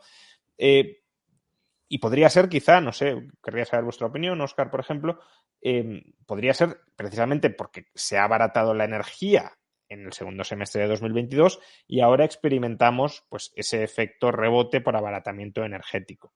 Si esa es la realidad, que básicamente sería que en el primer semestre sufrimos un shock negativo de oferta y en el segundo un shock positivo de oferta, hay una segunda derivada. Y la segunda derivada es que las fluctuaciones de la inflación que hemos observado en 2022 contenían mucho ruido. ruido al alza en el primer semestre y ruido a la baja en el segundo semestre. Y quizá estemos perdiendo de vista, y me parece que eso es lo que ahora mismo está preocupando a los mercados principalmente, quizá estemos perdiendo de vista la tendencia subyacente de la inflación una vez le quitamos ese shock negativo en primer lugar y positivo en el segundo. Y quizá la inflación, que parecía que estaba bajando y que ya estaba llegando a su fin, no es que esté llegando a su fin, sino que bajaba porque ha habido un shock positivo de oferta energética y por tanto se maquillaban las cifras a la baja. No sé, ¿cómo lo ves, Óscar, todo esto? No, yo es algo, realmente no lo tengo especialmente claro. Yo cuando pienso en el futuro inmediato de Europa, no veo tanto ese shock positivo de oferta que tú citas, sino un shock positivo de demanda, que seguramente es, creo yo, lo que nos espera, por ejemplo, en Europa, en cuanto se empiecen a ejecutar de forma importante los fondos europeos. También. Y que creo que eso es lo que quizá vaya a alimentar la inflación, pero teniendo en cuenta que las subidas de precios fueron tan sumamente exageradas durante estos meses equivalentes del año pasado, vamos a tener mucho ruido del efecto base en varios meses, quizá en 3 meses, y no sé yo si cuando salgamos de esos meses podremos ver con más claridad si efectivamente las tendencias que ahora mismo están ahí subyacentes y que se ven en la inflación subyacente van a ser de que los precios están subiendo más de lo que nos parece o están bajando más de lo que nos parece. Yo cuando hablo de shock positivo me refiero a que ha habido una reversión del shock negativo. Sí, eso es indudable. Entonces podemos considerar un shock positivo esa reversión del negativo. A eso me refería. Que no, te he entendido perfectamente. Lo que pasa, quizá me he explicado mal o no lo he expresado adecuadamente, pero creo que la tendencia más fuerte que vamos a ver, creo yo, a lo mejor me equivoco completamente, va a ser por el lado de la demanda. Y incluso habrá que ver si no se produce algún tipo de negociación salarial a través de un pacto de rentas, en fin, que también trate de recuperar poder adquisitivo de los salarios del año pasado. Ya veremos cómo todo esto se enjuaga. Y, bueno, la subida de las pensiones pues empezará a manifestar también ahora, ¿no? Entonces, es verdad que ahora creo yo que cuando vemos los datos de la inflación, yo no saco, no sé los que se dedican más a ver la inflación más a menudo, pero yo no saco nada en claro. Teniendo en cuenta eso, o sea, tampoco me he puesto a ver cuál es el efecto de arrastre estadístico y poder hacerme una idea de qué es lo que va a pasar. Pero igual que cuando a finales del año 2021 yo apostaba porque iba a haber crecimientos de los precios, no por nada, sino por esa idea de se ha contraído de forma enorme la demanda, pero también la producción y la capacidad productiva. Hemos perdido mucha capacidad, por ejemplo, de procesado de todo tipo de productos energéticos y de generación de energía eléctrica. Y eso va a coincidir con los estímulos fiscales. Y a mí me parecía que eso era una receta para subidas de precios, seguramente entrando en 2022. No me esperaba que después nos esperaba a la vuelta de la esquina una guerra y que encima de eso iba a empujar el precio de todas las commodities de forma disparatada. Entonces, yo no tengo una opinión por ahora. O sea, yo creo que tendrá que pasar quizá marzo, abril, quizá, para que una vez limpiados los efectos estos de base de estadísticos, podamos tener una idea más o menos clara de qué influencias están afectando los precios. Sí, estoy de acuerdo en que a partir de abril, mayo, que además, o sea, sobre todo también cuando dejemos atrás los meses de peor inflación del año pasado, iremos viendo en qué nivel se estabiliza la inflación. Pero una última pregunta sobre este tema y saco rápidamente un último tema y lo dejamos aquí.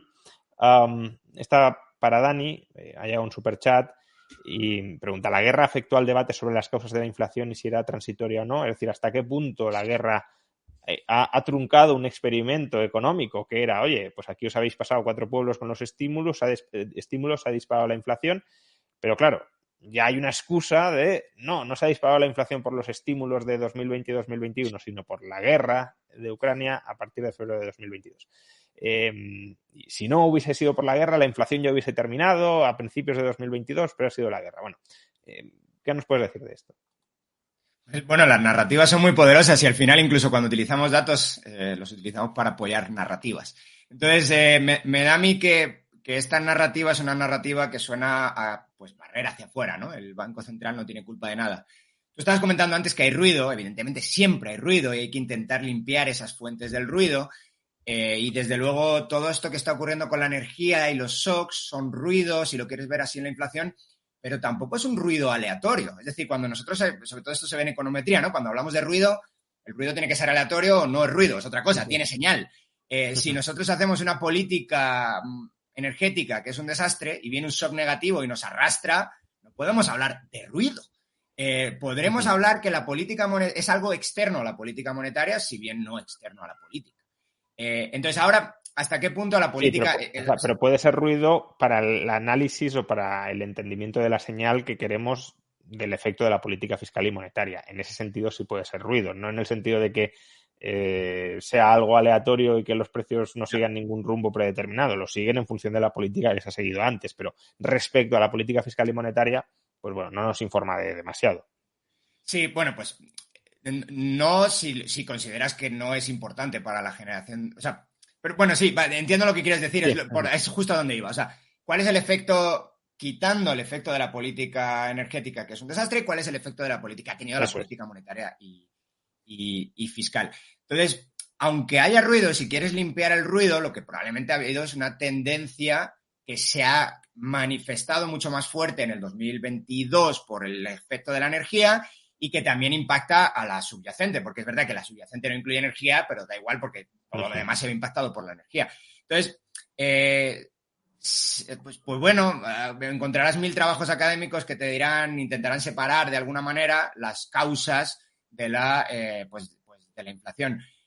Ahora bien, es que lo importante ahora es que si miras cualquiera de los mecanismos que había en 2022 que podrían ser inflacionarios, yo que sé, por ejemplo, el transporte marítimo, cosas así, están baratísimos, bueno, está a niveles de 2020. Si miras el precio de la energía, pues tampoco está baratísima, pero desde luego está mucho más baja de lo que estaba en 2020. Es decir, todos esos elementos ahora deberían estar haciendo un efecto desinflacionario, lo están haciendo, pero ¿hasta dónde te llevas el efecto desinflacionario? Ya tendríamos que estar en deflación, si de verdad la narrativa opuesta fuera cierta.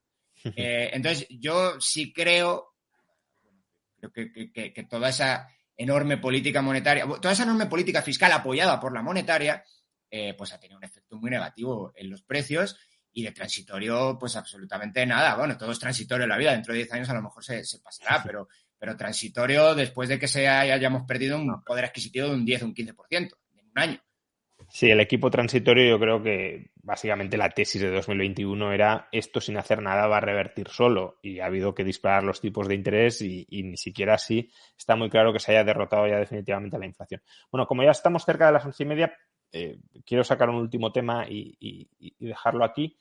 Antes Óscar ha dicho, una vez iniciada la guerra, igual a Estados Unidos no le beneficiaba la guerra, no ha salido beneficiado, pero una vez iniciada sí le puede interesar desgastar geopolíticamente a Rusia.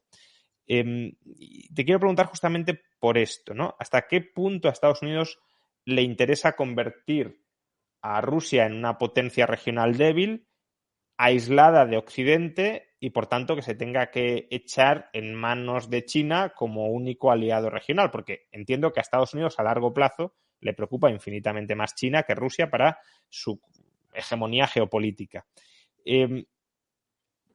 ¿Tiene sentido esa estrategia de Estados Unidos? Si esa ha sido la estrategia, ¿no puede salirle mal en el medio o largo plazo? ¿Se están estrechando mucho las relaciones entre Rusia y China o no se están estrechando tanto? ¿O las relaciones que se están tejiendo son meramente coyunturales y de interés chino porque les están regalando el petróleo, por ejemplo, y porque están aumentando sus exportaciones, pero realmente no va a haber una hermandad a más largo plazo que pueda preocuparle a Estados Unidos? Coméntanos sobre esto. Vamos a ver, yo creo que China tiene un proyecto absolutamente propio en el que no necesita a Rusia como un socio prioritario. Yo no veo el mundo como algunos lo desearían. Se ha producido ahora una división en bloques. Rusia y China pues son muy amiguitos y van juntos. Yo creo que es una alianza coyuntural exactamente igual que la oportunidad que ha visto los Estados Unidos de intervenir a favor de Ucrania es un oportunismo. O sea, yo es que no confío en la tesis de que los Estados Unidos con una mente maquiavélica y muy superior, hayan estado detrás de las bambalinas de todo el proceso que estamos viviendo. Rusia tomó su decisión porque creía que le interesaba especialmente. Es una decisión, además, que se ha ido construyendo, en cierto modo, a lo largo del tiempo. La misión, bueno, la operación que monta Putin no es una operación para crear una guerra que dure mucho tiempo, sino todo lo contrario, una operación muy quirúrgica que se termine en poco tiempo. Acuérdate que cuando me invitaste a aquella primera ocasión a tu canal, era esta la hipótesis que teníamos, esto se va a acabar en pocos días y bueno, todos confiábamos mucho en la potencia militar de Rusia. Lo que nadie se imaginaba es que efectivamente los ucranianos tenían un planteamiento de guerrillas que iba a poder contrarrestar la forma torpe, en cierto modo, a esto me refiero en términos de profesionalidad en el diseño de las operaciones que tuvieron los militares rusos. Entonces yo no creo mucho en estas cosas. Creo que ahora de forma coyuntural, efectivamente, China y Rusia más o menos convergen, pero, por ejemplo, que esa convergencia vaya a producir cosas como un sistema financiero alternativo que no esté basado en el dólar, me parece que no digo que sean cuestiones imposibles, me parece que son cosas muy difíciles, pero tampoco tengo claro que a China le interesen especialmente. Es decir, que en China esté de forma muy, muy clara la intención de decir, no, hay que sustituir todo completamente el sistema financiero, porque sustituir ahora mismo como moneda de reserva el dólar por el yuan, a mí se me antoja una misión bastante complicada. Tendrían que levantar los controles de capitales y eso no queda claro que a China le interesa, ¿no? Por ejemplo. Entonces, esas convergencias... Una reserva mundial de reserva basada en el yuan con controles de capitales, poca reserva va a ser, ¿no? Entonces hay muchos elementos que a mí me chocan en ese tipo de hipótesis. Es cierto que a China tampoco le interesa que Rusia implosione y se convierta en un problema, porque es un buen proveedor de materias primas, de recursos, además de que a China tampoco le interesa quedarse con partes de Rusia. Es algo que de vez en cuando se escucha, en la tentación de quedarse con Siberia. Es algo que China nunca ha tenido como interés. Ahí tiene a los rusos extrayendo en condiciones realmente penosas todo tipo de recursos y vendiéndoselos a un buen precio. No tiene ningún incentivo económico a meterse en ese tipo de problemas. Lo que pasa es sí es cierto que la pugna que existe entre Estados Unidos y China explicaría en cierto modo la intervención de los Estados Unidos en la guerra ucraniana. Me explico. La gestión de política internacional de Donald Trump rompió muchas alianzas y creó mucha desconfianza respecto de la solidez que tenía el compromiso de los Estados Unidos con diversos aliados. Y la guerra de Ucrania lo que ha conseguido es aunar alrededor de los Estados Unidos una gran alianza. Una alianza que en caso de que hubiera problemas en otra parte del mundo de forma parecida, seguramente respondería de la misma manera. Y aquí estoy pensando en Taiwán. China yo creo que tampoco tiene interés en invadir Taiwán, pero todo esto que ha ocurrido le deja muy claro que las aventuras pueden producir costes económicos muy serios. ¿Y qué necesidad tiene China de meterse en ese tipo de problemas? ¿Qué es lo que quiere China? China lo que quiere es los recursos necesarios para mantener a su población satisfecha, próspera, igual que quiere cualquier otro país. ¿Va a conseguir mejor esos resultados invadiendo Taiwán? No lo parece. Rusia, en cabeza de su presidente, ha creído que va a servir mejor a esos propósitos invadiendo Ucrania. Yo creo que se demuestra que esos propósitos no se están cumpliendo. Por lo tanto, no veo yo que para los americanos sea un especial problema. Está sacando muchas ventajas de ello. Y espero, efectivamente, que en el caso de que Rusia, bueno, pues no consiga sus objetivos, eso no creará una situación de inestabilidad política tal que, en fin, volviéramos a tener Rusia en 1991 again. O sea, esperemos que eso no suceda. Dani, para terminar,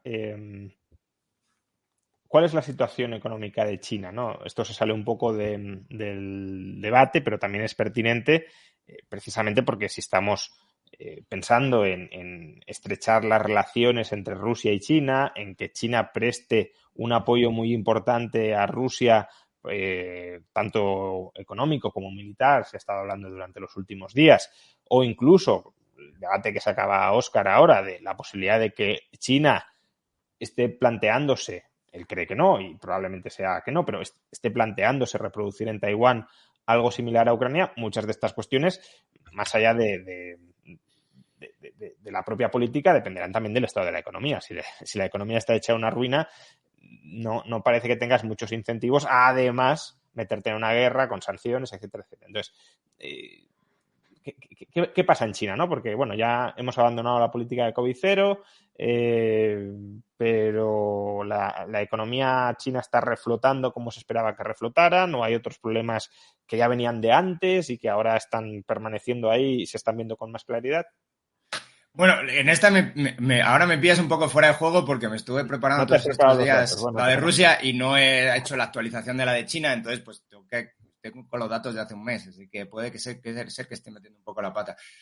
Mi intuición, que es un poco la que conté aquí la última vez en tu canal, es que la economía china, sí, política de COVID y todo eso, y ahora se reabre, entonces el PMI crece y todas estas cosas, pero mi intuición es que hay un elefante en la habitación en forma de mercado inmobiliario problemático y ese mercado inmobiliario problemático está generando problemas en las regiones chinas, sobre todo en las regiones chinas, a nivel administrativo de la región, a nivel fiscal y a nivel también bancario en algunos casos, porque además esos bancos están vinculados a la región, o sea, es un banco público, o casi siempre es un banco público, y están vinculados a la propia región. Entonces, se genera un problema de caída en el precio de vivienda, que está cayendo muy, muy, muy fuerte, caída en el precio de vivienda, desaparición de demanda de vivienda y potenciales impagos de las hipotecas, y vamos, impagos de hipotecas, que eso sí lo están medio solucionando, eso sí, esos probablemente han tenido muy buena mano con ello, pero bueno,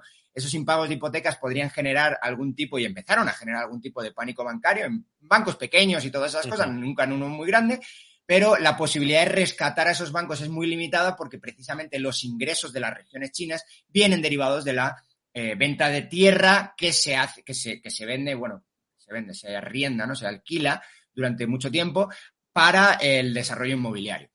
Entonces, es lo que llamarías un proceso de retroalimentación negativo, ¿no? Pues muy parecido a lo que ocurrió en España a partir del 2008 o 2009. Y ese proceso de retroalimentación negativo está ocurriendo claramente a nivel de regiones chinas. ¿No? Lo comentaba el otro día Michael Pettis en un hilo bastante interesante, cómo los gobiernos locales chinos están empezando a tener serios problemas para refinanciar la deuda, o sea, para financiarse y para refinanciarse. Y claro, eso también tiene implicaciones potenciales sobre el sistema bancario, pero el origen del problema es la crisis inmobiliaria, claro. Sí, ese es el punto. La última vez que estuve en tu canal, pues sí pude darle un buen vistazo a lo que a qué está haciendo el Banco Central chino y comenté, o sea, lo siento tener que repetirlo, pero bueno, comenté que una de las partidas que tiene el Banco Central chino, que no queda nada claro qué es, estaba creciendo bastante. Y no era la partida de préstamos al gobierno, porque eso es el préstamos al gobierno central.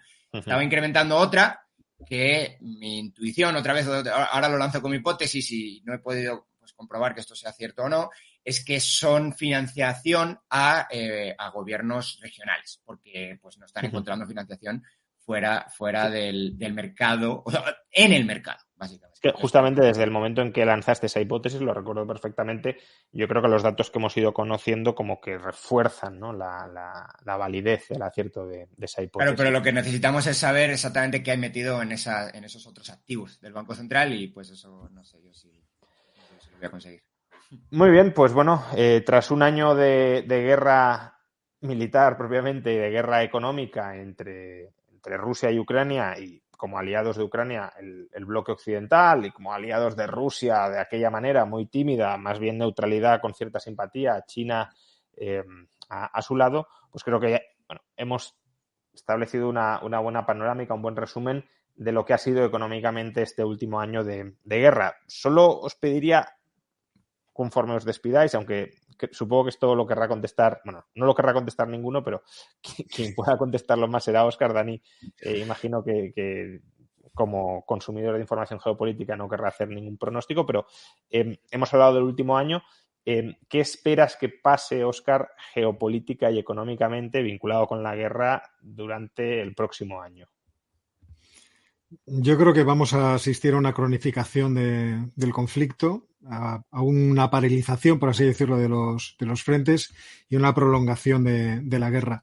creo que no va a producir muchísimos más distorsiones de las que nosotros hemos vivido en el año pasado, no va a ser tan importante, pero lo malo es que el mundo está empezando a ofrecer otros lugares calientes que no sabemos exactamente por dónde van a romper. Pero yo creo que vamos a ir a un horizonte de cronificación del conflicto que lo va a hacer durar, porque parece que esa es la intención, por lo menos que está por ambas partes. A mí lo que me gustaría es que en esa congelación de los frentes recapacitaran y se abriera algún tipo de posibilidad de mediación. Y fíjate si soy ingenuo que todavía tengo cierta confianza en que los chinos, que han planteado presentar un documento para iniciar algún tipo de proceso de negociación, tengan algo que decir y puedan ofrecer algo que permita abrir esa ventana de negociación que se cerró a finales de marzo del año pasado, aparentemente de forma definitiva. Pues muchas gracias a los dos por acompañarme en esta más de hora y media hablando sobre las consecuencias económicas de la guerra, en este caso de la guerra en Ucrania. Muchas gracias, Óscar. Ha sido un placer como siempre. Gracias a ti y, bueno, da gusto escuchar a Dani. O sea, siempre es un placer escucharlo porque va siempre tan bien informado, tan bien apoyado por datos. Es una gozada escucharte. Por eso no me va a caber el orgullo en el pecho. Por eso lo traigo todos los meses. No, pero muchas gracias, Óscar. Un abrazo y nos volvemos a ver pronto. Hasta ahora, bien. Y bueno, yo ya no te felicito porque ya lo he hecho más que sobradamente. Así que nada, muchas gracias, Dani, por acompañarnos. Recordad, tanto Óscar como Dani tienen su propio canal de YouTube, así que los podéis seguir desde allí. Nos vemos, gracias, Juan. Un abrazo. Y nada, a todos vosotros, pues muchas gracias por habernos acompañado también en esta hora y media y nuevamente gracias a IG, broker británico que podéis utilizar, claro, desde España por apadrinar y por hacer posibles estas tertulias macroeconómicas. Nos vemos el mes que viene hablando también sobre macroeconomía, ya fuera del foco ruso, sobre inflación, recesión y cómo sigue evolucionando la macroeconomía global. Hasta entonces.